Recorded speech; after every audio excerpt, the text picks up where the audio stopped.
على النبي محمد.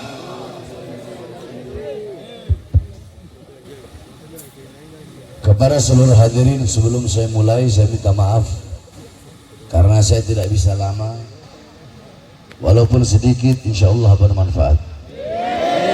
Jangan ada yang ribut, pasang telinga, pasang hati dan dengarkan sedikit nasihat yang ingin saya sampaikan.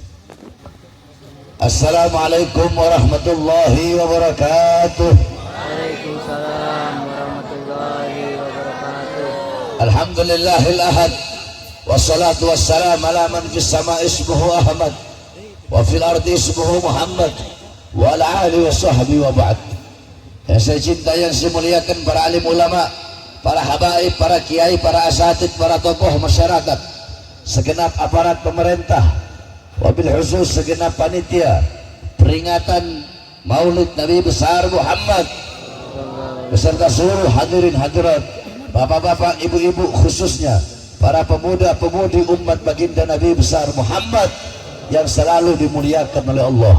Saudara-saudara, kalian duduk pada malam hari ini memuliakan Nabi Muhammad, mengagungkan Nabi Muhammad, memuji Nabi Muhammad, bersalawat kepada Nabi Muhammad. Ketahuilah saudara-saudara, kalian memuliakan Nabi Muhammad tidak butuh kalian memuliakannya. Kalian mengagungkan Nabi Muhammad tidak butuh kalian mengagungkannya. Kalian memuji Nabi Muhammad tidak butuh memujinya. Kalian memuliakan Nabi, kemuliaan Nabi tidak bertambah. Kalian mengagungkan Nabi, apa keagungan Nabi tidak bertambah. Kalian memuliakan Nabi, kalian yang menjadi mulia. Kalian mengagungkan Nabi, kalian yang menjadi agung. Ma madahtu Muhammadan bi qasidati walakin mudiha qasidati bi Muhammadin. Aku tidak memuji Nabi dengan syairku, aku tidak memuliakan Nabi dengan syairku, aku tidak memuji Nabi dengan pujianku, tetapi syairku yang menjadi mulia karena telah memuliakan Nabi Muhammad. Syairku yang menjadi agung karena mengagungkan Nabi Muhammad. Syairku yang menjadi terpuji karena telah memuji Nabi Muhammad. Jadi kita duduk di sini menjadi mulia berkat Nabi Muhammad, menjadi agung karena Nabi Muhammad, menjadi terpuji karena Nabi Muhammad. Tempat ini menjadi tempat turunnya rahmat, turunnya maghfirat, turunnya hidayat, turunnya berkat. Kenapa? Karena kita duduk di sini memuliakan Nabi Muhammad. Segala sesuatu yang berkaitan dengan Nabi, berhubungan dengan Nabi, maka sesuatu itu akan menjadi mulia. Contoh, Mekah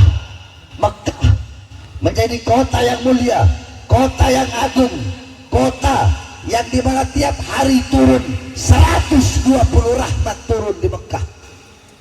60 rahmat untuk orang yang tawaf, 40 rahmat untuk yang sholat langsung menghadap Ka'bah, 20 rahmat untuk yang melihat Ka'bah secara langsung. Kenapa Mekah menjadi kota yang mulia? Satu jawabannya, karena Mekah kota kelahiran baginda Nabi besar Muhammad. Madinah menjadi kota yang mulia. Kenapa? Karena Madinah kota hijrah dan kota wafatnya Nabi Muhammad. Sepertiga malam, waktu sahur, tiap sepertiga malam itu kan saatul ijabah. Sepertiga malam itu kan waktu dikabulkan doa. Allah turun ke langit dunia tiap sepertiga malam, dan Allah menyeru, hal minta ibn, hal min mustaghfirun. Ada yang mau tobat, aku terima tobatnya. Ada yang meminta ampun, aku ampuni dosanya. Ada yang punya hajat, aku kabulkan hajatnya. Setiap sepertiga malam. Nah pertanyaannya, tahukah kalian kenapa sepertiga malam menjadi waktu dikabulkan doa? Sepertiga malam menjadi waktu dikabulkan doa karena Nabi Muhammad dilahirkan di sepertiga malam, sehingga saat-saat kelahiran Nabi menjadi saat-saat yang dimuliakan oleh Allah Subhanahu wa Ta'ala. Malam yang paling mulia, hari yang paling mulia apa? Dalam kitab Khawasi Syarwan ialah Tuhfatul Muhtaj, qala mu'allif inna afdalal layali huwa lailatul maulidis syarif, thumma lailatul qadar, thumma lailatul jum'ah. Malam yang paling utama, malam yang paling mulia, malam yang paling agung adalah malam malam kelahiran Nabi Muhammad. Habis itu baru Lailatul Qadar. Habis Lailatul Qadar baru malam Jumat. Padahal Lailatul Qadar malam yang lebih utama dari 1000 bulan. Malam turunnya Al-Quran, malam turunnya malaikat. Tapi kalah mulia, kalah utama, kalah agung dengan malam kelahiran Nabi Muhammad. Jadi segala sesuatu yang berkaitan dengan Nabi, sesuatu itu akan menjadi mulia. Bahkan kalian menjadi umat yang terbaik. Kuntum khairu ummatin ukhrijat linnas. Umat yang paling baik, Sayyidul Umam, pemimpin para umat. Kalian adalah umat yang dimana qala Allah, ya Jibril, basyir li habibi, innal jannah muharramatun alal umam qabla an tadkhuluha ummatuh. Allah berkata kepada Jibril, wahai Jibril, sampaikan kabar gembira kepada Muhammad, sorga aku haramkan untuk dimasuki oleh umat manapun sebelum sorga dimasuki oleh umat Muhammad. Nabi Musa ingin menjadi umat Nabi Muhammad, Nabi Yahya, Nabi Isa, para nabi, para rasul, Nabi Adam ingin menjadi umat Nabi Muhammad. Kalian tanpa kalian inginkan, kalian telah dijadikan sebagai umat Nabi Muhammad. Nabi Adam makan buah khuldi dalam keadaan berpakaian, Allah lepaskan pakaiannya sehingga dalam keadaan telanjang. Kalau kalian kebalik, berbuat dosa dalam keadaan telanjang, melacur, berzina, tapi tetap Allah beri kalian pakaian. Nabi Adam berbuat salah, Allah pisahkan dengan Hawa selama ratusan tahun. Kalian pagi, siang, sore, malam berbuat dosa, tidak Allah pisahkan kalian dengan anak dan istri kalian. Nabi Adam, Allah terima taubatnya 450 tahun taubat belum Allah terima. Walaupun Nabi Adam maksum, Allah terima ketika di mana? Ketika di Mekah. Kalian taubat gak harus ke Mekah, dimanapun kalian bertobat, dimanapun, kapanpun, sebesar apapun dosa kalian, kalau kalian bertobat, Allah terima taubat kalian. Nabi Adam berbuat salah di sorga, Allah turunkan di dunia. Kalian berbuat salah dosa di dunia, kalau matinya husnul khotimah, Allah masukkan ke surga. Lihat kemuliaan yang Allah berikan kepada kalian, tidak Allah berikan kepada Nabi Adam alaihissalam. Maka bersyukur kalian menjadi umat Nabi Muhammad, umat yang terbaik, umat yang paling agung. Pulang dari majelis maulid, jadikan rumah tanggamu rumah tangga Nabi Muhammad. Ikuti ilmu Nabi, akhlak Nabi, adab Nabi. Kampungmu jadikan kampung Nabi, desamu jadikan desa Nabi Muhammad. Ikuti kepribadian Nabi Muhammad. Jangan jauh dari majelis ilmu, majelis taklim. Jangan jauh dari para ustadz, para kiai, para habaib. Karena mereka pewaris ilmunya Nabi, pewaris darah Nabi, penerus perjuangan Nabi. Mereka adalah penyambung lidah Nabi, pemegang tongkat estafet perjuangan Nabi. Majelis-majelis seperti ini warisannya Nabi. Nabi tidak mewariskan harta, pangkat, jabatan, uang, dinar, dirham, tahta, kekuasaan, bukan. Warisan Nabi majelis ilmu, majelis zikir, ulama, ustadz, kiai, habaib. Kalau kalian pengen tahu seberapa dekat kalian dengan Nabi di akhirat, maka lihatlah di dunia seberapa dekat kalian di dunia dengan majelis-majelis seperti ini, maka sedekat itulah kelak di akhirat kalian dengan Nabi Muhammad. Tapi kalau di dunia kalian jauh dari majelis ilmu, jauh dari ajaran Nabi, jauh dari syariat Nabi, lihat zaman sekarang, akhir zaman, fitnah, kerusakan di mana-mana, pelacuran di mana-mana, narkoba di mana-mana, mabuk di mana-mana, orang-orang, anak-anak kecil, anak-anak kita buta agama, buta Al-Quran, nggak kenal syariat, melacur, berzina, buka aurat. Kenapa? Kalian sebagai orang tua tidak mendidik anak-anak kalian dengan pendidikan Nabi Muhammad. Kalian ibu-ibu, kalian tahu di mana letak make up kalian.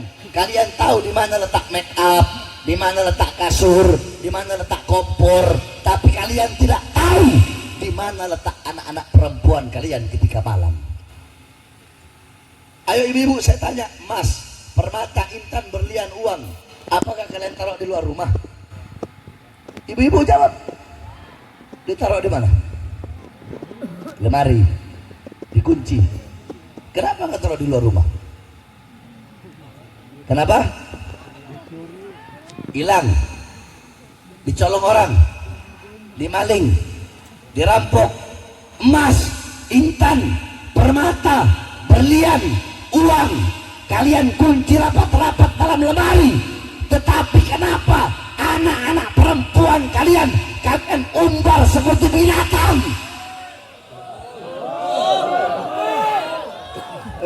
Kalian bapak-bapak jangan senang dulu kalian. Jangan senang kalian. Ibu-ibu, anak-anak itu kayak penumpang. Kayak apa? Kayak apa yang keras? Kayak apa? Ibu-ibu itu adalah kapal. Ya, anak-anak adalah ibu-ibu adalah Nah, penumpang celaka karena apa? Karena kapalnya berarti baik buruknya anak tergantung dari Saya tanya, waktu anak lebih banyak sama bapak atau sama ibu? Berarti yang menjadikan karakter dan kepribadian seorang anak itu adalah ibu. Ibulah yang menciptakan karakter seorang anak. Baik buruknya anak tergantung dari ibu, karena madrasatul ula, ibu muallimah, mudarrisah, muaddibah, muallimah, guru, ustadz pesantren pertama bagi putra putrinya adalah seorang ibu. Baik buruknya anak tergantung dari ibu. Jadi kalau perahunya rusak, ibu-ibunya rusak, penumpangnya celaka. Nah, rusak atau tidaknya perahu tergantung dari bapak-bapak ini. Kenapa? Mereka adalah nahkoda kapal. Betul? Betul? Betul? Kan Allah udah bilang, ku anfusakum wa ahlikum jaga diri kalian dulu, bapak-bapak. Jaga diri kalian dulu. Bagaimana cara menjaganya? Alimuhum wa'adimuhumul Qur'an wa din. Didik dirimu dengan pendidikan agama. Kalau kalian nggak didik dengan pendidikan agama, gimana kalian mau didik anak istri kalian? Kalau kalian bodoh, goblok, tolol, gimana mau didik anak istri? Berarti sama kayak orang buta lagi nuntun orang buta. Betul? Kalau ada nih orang buta nuntun orang buta, bakal sampai nggak? Tersesat nggak? Tersesat nggak? Itulah perumpamaan suami yang tidak mengerti agama terus ingin membimbing istrinya. Paham? Berarti baik buruknya anak tergantung dari ibu. Baik buruknya ibu sebagai istri tergantung daripada suami. Maka jadilah suami yang taat kepada Allah, patuh kepada Allah. Ibu-ibu jadilah istri yang taat, patuh, ikhlas terima kekurangan suami, sabar sama suami, jangan galak sama suami. Wah ibu-ibu, kalian mau sholat ribuan rakaat, mau sholat sampai dahinya hancur, mau puasa sampai badan kurus tinggal tulang, mau haji 1000 kali, kalau nggak dapat ridho suami, nggak bakal dapat ridhonya Allah Subhanahu Wa Taala. Begitu juga kalian bapak-bapak ini, ibu-ibu, bapak-bapak sekarang ngarep apa? Saya pengen punya istri seperti Sayyidatuna Khadijah. Saya pengen punya istri seperti Sayyidatuna Aisyah. Kalau kalian pengen punya istri seperti beliau berdua, jadilah sosok Nabi Muhammad. Saya pengen punya istri seperti Siti Fatimah, jadilah sosok Sayyidina Ali. Saya pengen punya istri seperti Sayyidatuna Asma binti Abi Bakar, jadilah sosok Zubair bin Awam. Saya pengen punya istri seperti Sumayyah binti Khabbab, jadilah sosok Sayyidina As. Pengen punya istri seperti Siti Khadijah, Siti Aisyah, tapi kelakuannya kayak iblis, kayak Fir'aun, mana bisa? Betul? Betul? Makanya pulang dari acara maulid, jadikan rumah tangga kalian rumah tangga Nabi Muhammad SAW. Paham? Yang terakhir sebelum saya tutup, bapak-bapak, ibu-ibu, ini musim-musim politik, betul? Yang keras dong, betul? Betul. Saya mau bawa wasiat Nabi Adam. Perhatikan ya. Ayo ikuti semua yang keras. Qala Adam alaihissalam. Qala Adam alaihissalam. Idza aradtum an fi'la syai'an faqaddimu thalathata asya. Al-awwal istasyirul akhyar ila akhir. Nabi Adam berkata, kurang keras yang sama-sama. Nabi Adam berkata, wahai anak cucuku, wahai manusia, kalau kalian ingin melakukan perbuatan apapun, pekerjaan apapun, maka dahulukanlah 3 perkara. Yang pertama, bermusyawarahlah dengan orang-orang soleh, minta pendapat kepada orang-orang soleh, minta nasihat kepada orang-orang soleh. Saya nggak bahas yang 2. Berarti Nabi Adam mengajarkan apa? Kalau mau melakukan pekerjaan apapun, perbuatan apapun, harus bermusyawarah dengan orang-orang dengan orang-orang minta nasihat, minta petunjuk. Ustadz, Kiai, Habib, saya punya anak baru lahir, minta pendapat, minta nasihat yang bagus. Namanya siapa? Oh, kasih nama yang ada abadnya, Abdurrahman, ya Abdul Rahim, Abdul Malik, Abdul Somad, Abdul Abad, itu sunnah.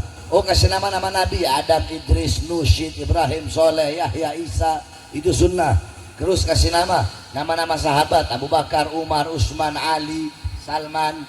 Kasih nama-nama Nabi Muhammad, Ahmad, Toha, Mustafa, Mujtaba, Murtado, Yasin, Toha. Kasih nama-nama orang soleh, Hanafi, Maliki, Syafi'i, Hambali, Ghazali, Alwi, Salim, Ali, Muhammad, Ahmad, Abdul Qadir Jailani. Makruh kasih nama anak dengan dengan nama-nama orang fasik. Haram memberi nama anak dengan nama-nama dewa, Rama, Krishna, Wisnu, Sinta. Haram. Makanya minta pendapat sama ulama. Kalau minta nama anak saja harus minta pendapat ulama, apalagi dalam memilih pemimpin. Mau pilih hari perkawinan, minta pendapat ulama. Jodoh, minta pendapat ulama. Mau pilih hari yang baik buat selamatan rumah, minta pendapat ulama. Dalam perkara-perkara kecil seperti itu saja minta pendapat ulama, apalagi dalam memilih pemimpin. Saudara-saudara, 2024 tahun politik, suara-suara kalian yang akan menentukan